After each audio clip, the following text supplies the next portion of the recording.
আমি যে দেখি আমার ছেলে নেই, তো ওইখানে ডাক্তারকে জিজ্ঞেস করলাম যে ও জীবিত আসছিল কিনা।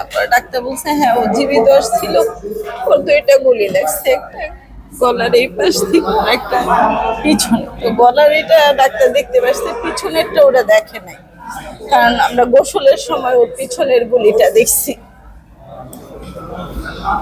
ও নিজেই আমার ফোন নাম্বারটা দিছে, ওর নাম ঠিকানা দিছে, এবং বারবার ডাক্তারকে বলছে আমি বাঁচবো না, আমি বাঁচবো না। সে 3 থেকে 4 বার নাকি ডাক্তারকে এই কথা বলছে, এবং বলছে আমার আম্মুকে ফোন দেন, আমার আম্মু আসলে আমি ঠিক হয়ে যাবো, আমার আম্মুকে ফোন দেন। আমার ছেলেটা অনেক লম্বা, 6'1" ছিল, স্টুডেন্ট ভালো ছিল।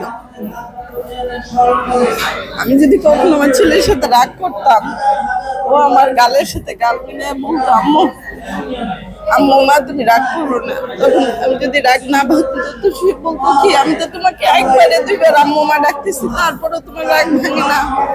আমার ছেলের খুব মাংস পছন্দ ছিল, গরুর মাংস।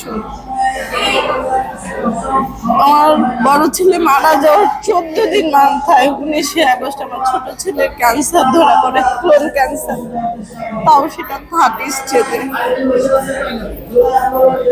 মার জন্য যে এটা কত কষ্টের। আমার ছোট ছেলেটা অনেক শান্ত, আমার বড় ছেলে যতটা চঞ্চল ছিল ছোট ছেলে ততটাই শান্ত ছিল।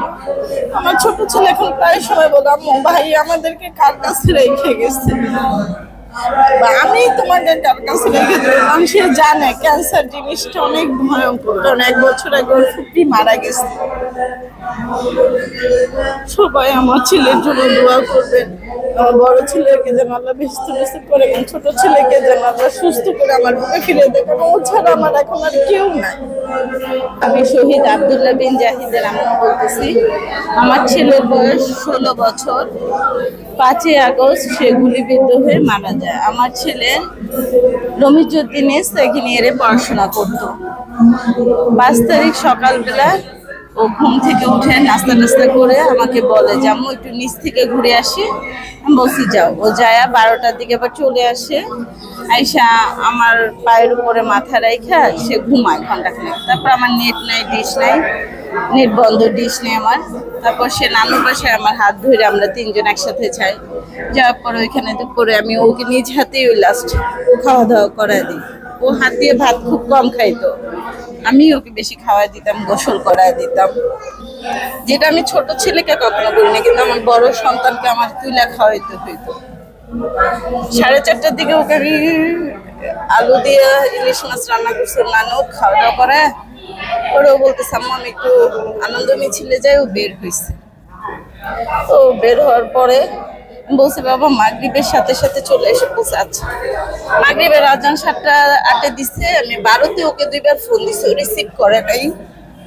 19 একবার দিছি, ধরে নাই, আবার দিছি, পরে ধরছে। সালাম দিয়ে জিজ্ঞেস করছি বাবা সন্ধ্যা হয় নাই? ও বলছে আম্মু আমি এয়ারপোর্টের মাথায় আধা ঘন্টার মধ্যে আসতেছি। 19 সেকেন্ড ওর সাথে আমার কথা হয়েছে।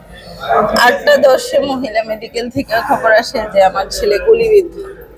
আমার যাইতে যাইতে আধা ঘন্টার মতো গেছে।